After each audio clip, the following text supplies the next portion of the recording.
जनता के बारे में सोचिए, जिस जनता ने उन आमदारों को चुना जो आमदार 50-50 करोड़ रुपया लेकर के जनता के वोट के साथ गद्दारी किए, जनता के वोट के साथ बेईमानी की, जिनको जनता ने नहीं चुना उनको गद्दी पे बिठाने का काम किए। तो आप बताइए, इन आमदार को गद्दार कहा जाए कि नहीं कहा जाए?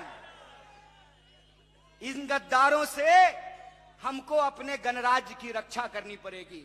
इन गद्दारों से हमको अपने वोट के अधिकार की रक्षा करनी पड़ेगी। इन गद्दारों से हमको हमारे संविधान की रक्षा करनी पड़ेगी। इन गद्दारों से हमको महाराष्ट्र के आत्मसम्मान की रक्षा करनी पड़ेगी, अपनी इतिहास, संस्कृति और परंपरा की रक्षा करनी पड़ेगी। इसीलिए मैं आप सबसे ये निवेदन करने के लिए आया हूं कि इस बार महाराष्ट्र का चुनाव सिर्फ एक आमदार चुनने का चुनाव नहीं है। इस बार महाराष्ट्र का चुनाव गद्दारों को मुंहतोड़ जवाब देने का चुनाव है। इस बात को आप याद रखिएगा। सोच करके बताइए, यह महाराष्ट्र की धरती है। महाराष्ट्र के लोग जो सोचते हैं, राष्ट्र उसका अनुसरण करता है। महाराष्ट्र जो रास्ता दिखाता है, पूरा राष्ट्र उसके ऊपर चलता है। यह भूमि है संतों महात्माओं की, सामाजिक सुधारकों की, वीरों की, वीरांगनाओं की। ये भूमि है छत्रपति शिवाजी महाराज की, साहूजी महाराज की, संभाजी महाराज की। ये भूमि है संत तुकाराम की, ये भूमि है राष्ट्र संत तुकरेजी महाराज की, यह भूमि है डॉक्टर बाबा साहब भीमराव अंबेडकर की, क्रांति ज्योति ज्योतिबा फूले की, यह भूमि है लोक शायर अन्ना भाऊ साठे की। और इस भूमि के लोगों ने यह तय किया कि यहां पर किसकी सरकार बनेगी, लेकिन लोगों के फैसले के खिलाफ, लोगों के फैसले के खिलाफ दिल्ली में एक मीटिंग हुई और उस मीटिंग में गुजरात का एक व्यापारी बैठ करके तय कर रहा था कि महाराष्ट्र में किसकी सरकार बनेगी। हे महाराष्ट्र के लोगों, ये महाराष्ट्र के लोगों का अपमान है, यह आपको कलंकित करने का काम किया है यह जो भाजपा के लोग हैं। मैं कहता हूं, इस कलंक को मिटाइए और 20 तारीख को महाराष्ट्र में परिवर्तन करके दिखाइए और इनको बताइए कि गणराज्य में सरकार का चुनाव जनता करेगी, कोई व्यापारी नहीं तय करेगा कि महाराष्ट्र में किसकी सरकार बनेगी। बोलिए, आप इसके लिए तैयार हैं कि नहीं है? परिवर्तन होगा कि नहीं होगा? उस व्यापारी को सबक सिखाया जाएगा कि नहीं? और 50 करोड़ रुपए लेकर के जो आमदार बिके हैं, उन बिके हुए आमदारों को भी ये कहना पड़ेगा कि हम महाराष्ट्र के लोग हैं, हमने अंग्रेजों को छक्के छुड़ाए थे और जो अंग्रेजों के साथ मिलकर के इस देश के क्रांतिकारियों के खिलाफ गद्दारी किया करते थे, उन गद्दारों को भी छक्के छुड़ाने का काम महाराष्ट्र के लोग करेंगे, ऐसा हमारा भरोसा है। और यह भरोसा आप तमाम लोगों को कायम रखना पड़ेगा। आपको यह भरोसा कायम रखना पड़ेगा क्योंकि पूरा देश आपकी तरफ उम्मीद भरी नजरों से देख रहा है। पूरा देश यह सोच रहा है, पूरा देश यह देखना चाहता है कि 20 तारीख को महाराष्ट्र के लोग कौन सा निर्णय लेते हैं। 23 तारीख को जब परिणाम आएगा और आप महाविकास अघाड़ी के पक्ष में मतदान करेंगे तो महाराष्ट्र वो राज्य बनेगा जो पूरे राष्ट्र को रोशनी देने का काम करेगा, उम्मीद देने का काम करेगा, रास्ता दिखाने का काम करेगा। ऐसा हमको आशा है आप लोगों से। और यह आशा जब हमारा आपसे है तो मैं आपसे और 2-4 दिल की बातें करना चाहता हूं। प्रधानमंत्री तो हूं नहीं, इसलिए मन की बात नहीं कर सकता हूं। गरीब का बच्चा हूं, इसलिए दिल की बातें कुछ आपसे कहना चाहता हूं। मैं अभी नागपुर के अलग अलग कॉन्स्टिट्यूएंसी में प्रचार कर रहा था। संयोग देखिए कि जो डिप्टी सीएम साहब हैं वो नागपुर से ही आते हैं और वो अपने प्रचार में कह रहे हैं देवा भाऊ। तो हमने कहा देवा भाऊ, दे दे भाऊ। अरे दे भाऊ, भाऊ हम कब से इंतजार कर रहे हैं, बार बार अपना खाता चेक करते हैं, 15 लाख रुपया हमारे खाते में नहीं आया है भाऊ। हम बार बार इंतजार करते हैं, हर बार रोजगार देखते हैं, दे दे भाऊ। 2 करोड़ रोजगार हर साल नहीं मिला है भाऊ। भाऊ, इस देश के किसान, महाराष्ट्र के किसान अपने फसल का दाम मांग रहे हैं भाऊ।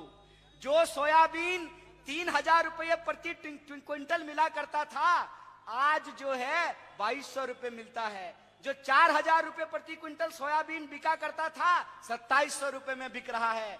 जो कपास 10,000 रुपए प्रति क्विंटल बिका करता था 7,000 टक्के का बिक रहा है।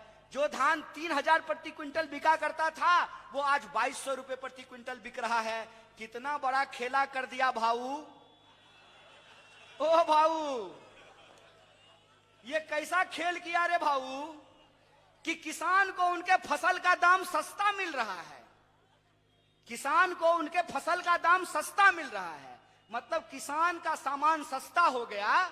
और वही किसान जब नागपुर के बाजार में सामान खरीदने के लिए आए तो हर सामान महंगा हो गया। क्या तकनीक निकाला है भाई कि आप भी महंगा खरीद रहे हैं, आपको भी सस्ता नहीं मिल रहा है। एलपीजी सिलेंडर कितने का मिल रहा है? अरे बोलिए ना, मोदी जी अभी बोलने पर जीएसटी नहीं लगाए हैं, कल को सांस लेने पर भी जीएसटी लगा सकते हैं। अभी दीपावली हुई थी, अभी लोग देव दिवाली मना रहे हैं, मोमबत्ती और अगरबत्ती पर भी जीएसटी लगा दिया है। बोलिए, पहले एलपीजी कितने का मिलता था, अब कितने का मिलता है? पहले पेट्रोल कितने का मिलता था, अब कितने का मिलता है? ये महंगाई दिन दुगुनी बढ़ रही है, आप भी महंगा खरीद रहे हैं और किसानों को भी उनका फसल सस्ता मिल रहा है। किसानों को भी उनका फसल का दाम महंगा नहीं बिकता है, सस्ता बिक रहा है। तो ये बीच में माल का चोरी कौन कर रहा है? ये बीच में माल का चोरी कौन कर रहा है देवा भाऊ? किसका कमीशन खाए हो भाऊ? महाराष्ट्र की तिजोरी खाली करके किसका तिजोरी भर रहे हो भाऊ? यही सवाल महाराष्ट्र की जनता आपसे पूछना चाहती है। और जब यह सवाल हम उनसे पूछते हैं तो आजकल उन्होंने एक नया नारा दिया है, कह रहे हैं धर्म बचाएंगे।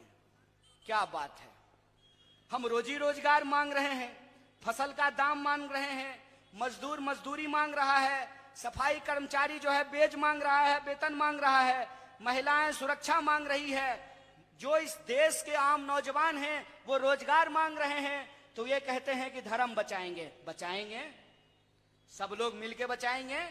वैसे भी गांधी जी ने कह दिया है, रघुपति राघव राजा राम, पतित पावन सीताराम, ईश्वर अल्लाह तेरो नाम, सबको सन्मति दे भगवान, बचाएंगे धर्म।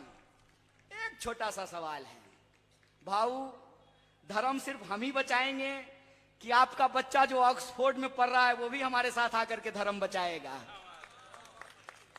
धर्म खाली इस देश के किसान मजदूर के बच्चे ही बचाएंगे, दुकानदार के बच्चे ही बचाएंगे, नौकरी करने वालों के बच्चे ही बचाएंगे, कि मुख्यमंत्री का बच्चा भी आएगा, प्रधानमंत्री का बच्चा भी आएगा? यही बात जब हमने बोला तो भाजपा का एक नेता बोला कि 1 मिनट, प्रधानमंत्री को तो बच्चा है ही नहीं। हमने कहा कि बच्चा नहीं है, भतीजा तो है ना, तो अपना ना सही जैसा कोई भेज दें। कमाल देखिए, उनको दे दिया है बीसीसीआई, वो टीम बना रहे हैं आईपीएल पे, और हमको कह रहे हैं कि ड्रीम 11 पर टीम बनाओ। क्या बात है, क्या बात है। चाचा, चाचा, आपका भतीजा कर रहा है मजा। आओ आओ हमारे साथ, चलो गलियों में घूमो हमारे साथ। हमारे नेता मोहब्बत का संदेश लेकर कन्याकुमारी से लेकर कश्मीर तक पैदल चले, और हम एक ही नारा लगा रहे थे, कन्याकुमारी से कश्मीर, भारत मां की एक तस्वीर। यही नारा हम लगा रहे थे। आइए मिलकर के बचाते हैं देश, मिलकर के बचाते हैं धर्म, मिलकर के बचाते हैं संस्कृति, मिलकर के बचाते हैं परंपरा, लेकिन इसको सियासत का मसला नहीं बनाइए। जहां तक ईश्वर का सवाल है, अल्लाह का सवाल है, धर्म हमारा व्यक्तिगत मसला है। हम आंख बंद करके अपने आराध्य से जुड़ सकते हैं। जब हम आंख बंद करके कहते हैं ओम नमो बुद्धाय, तो हमारे मन में शांति आती है, दिल में शांति आती है, समाज में शांति आती है। धर्म को आपने सियासत का मसला बनाया है, और धर्म को आपने सियासत का मसला किस लिए बनाया है? यह नुस्खा आप अंग्रेजों से सीखे हैं। अंग्रेज यही नुस्खा हमारे खिलाफ इस्तेमाल किया करते थे इस देश के भीतर जो अलग अलग धर्म के लोग थे उनको लड़ाया करते थे और यहां का संपत्ति लूट करके इंग्लैंड ले जाया करते थे। हम कहते हैं कि ये अंग्रेज के बगल बच्चे हैं, यही तरीका इन्होंने सीखा है, यही नुस्खा इन्होंने अपनाया है। ये हमको आपस में लड़ाएंगे और महाराष्ट्र की तिजोरी खाली करके अपने दोस्त की तिजोरी को भरेंगे। इस साजिश को हमको नाकाम करना है, इस साजिश को हमको नाकाम करना है और इनको बताना है कि देश की प्रगति का मतलब सबकी प्रगति होता है। एक बात सोच करके हमको बताइए, क्या इंसान से डेंगू के मच्छर ज्यादा स्मार्ट हैं क्या? डेंगू का मच्छर अगर काटे, टीका वाले को भी काटता है तो डेंगू ही होता है, और टोपी वाले को भी काट ले तो डेंगू ही होता है। ये इंसानों को क्या हो गया है? ये इंसानों को क्या हो गया है कि अपने असली मसलों को सोच छोड़कर रोजी रोटी, कपड़ा, मकान, शिक्षा, स्वास्थ्य, सड़क, बिजली, पानी और अपने लोगों के आत्मसम्मान के सवाल को छोड़कर जो बंटवारे की राजनीति है उसकी तरफ जा रहे हैं। हम कहते हैं रुक जाइए, उधर मत जाइए, हमारी तरफ आइए, क्योंकि हम संविधान की रक्षा करने वाली ताकत हैं। हम संविधान बचाएंगे और यह संविधान का संकल्प है कि यह भारत सबका है। यह भारत जितना ब्राह्मणों का है उतना ही दलितों का है, जितना आदिवासियों का है उतना ही पिछड़ों का है, जितना मंदिर जाने वालों का है उतना ही मस्जिद जाने वालों का है, जितना गुरुद्वारा जाने वालों का है उतना ही चर्च जाने वालों का है, और जितना चर्च जाने वालों का है उतना ही दीक्षा भूमि जाने वालों का भी है। इसीलिए मैं आपसे ये निवेदन करने के लिए आया हूं। अभी गाड़ी में मुझे एक नौजवान ने कहा कि भैया आरएसएस का मुख्यालय है नागपुर में, लेकिन वैसा कुछ नहीं लग रहा है। हम बोले तुम जी न्यूज क्यों नहीं देख लेते हो? तुम थोड़ा टीवी खोल करके देख लो, तुमको लगने लगेगा। अरे बोला टीवी को छोड़िए न भैया, अभी जब हम आंख खोल के देख रहे हैं तो हमको ऐसा नहीं लग रहा है। हमने कहा तुमको विदर्भ का इतिहास नहीं मालूम है। विदर्भ का मतलब होता है विविध प्रकार की घास। दर्भ मतलब घास, वी मतलब विविध प्रकार की घास। यह वो बगीचा है जहां हर रंग का फूल खिला है, और यह बाग गुलजार है। यह मिट्टी संग भूमि नहीं है, यह मिट्टी डॉक्टर बाबा साहब भीमराव अंबेडकर की दीक्षा भूमि है। इसीलिए यहां पर हमने वह संकल्प लिया है कि हम शिक्षित होएंगे, संगठित होएंगे और अपने हक के लिए संघर्ष करेंगे। और हमारा हक यह है कि अगर यह देश दुनिया की तीसरी सबसे बड़ी अर्थव्यवस्था बनने जा रहा है, तो मेरे मन में सवाल यह है कि अगर यह देश तीसरी सबसे बड़ी अर्थव्यवस्था है तो वो 80 करोड़ लोग कौन हैं जो लाइनों में लग करके 5 किलो अनाज लेने के लिए खड़े हैं? यह सवाल मैं आपसे पूछना चाहता हूं।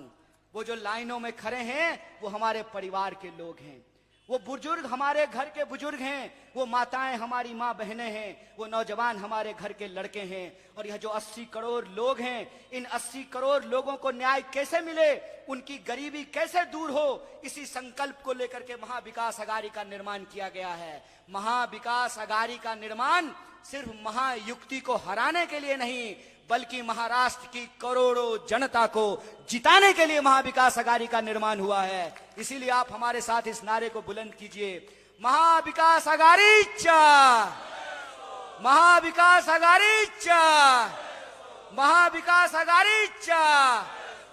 इसी नारे के साथ जब आप 20 तारीख को वोट करने के लिए जाएंगे तो मेरा आपसे निवेदन है कि आप वोट कीजिएगा गद्दारों के खिलाफ, आप वोट कीजिएगा अपने रोजी रोजगार के लिए, आप वोट कीजिएगा अपनी महिलाओं की सुरक्षा के लिए। बताइए क्या से क्या हो गए सनम देखते देखते। जिस महाराष्ट्र में यह नारा लगता है मुलगी सिखली प्रगति झाली, उस महाराष्ट्र में आए दिन महिलाओं के खिलाफ अपराध हो रहे हैं। जिस महाराष्ट्र में सावित्रीबाई फुले का जन्म हुआ, जो महिलाओं की शिक्षा की शुरुआत की, मैं कहता हूं कि अगर सावित्रीबाई फुले नहीं होती तो कल्पना चावला भी नहीं बन पाती। उसका श्रेय, उसका योगदान अगर किसी का है तो सावित्रीबाई फुले का है। महिलाओं के ऊपर जो ये अपराध हो रहे हैं, उस अपराधों पर हम लोगों को रोक लगाना है। इसीलिए जब आप वोट करने के लिए जाइएगा तो आप वोट कीजिएगा महंगाई के खिलाफ, आप वोट कीजिएगा बेरोजगारी के खिलाफ। और हमारे टाइगर हमारे बीच में आ गए हैं।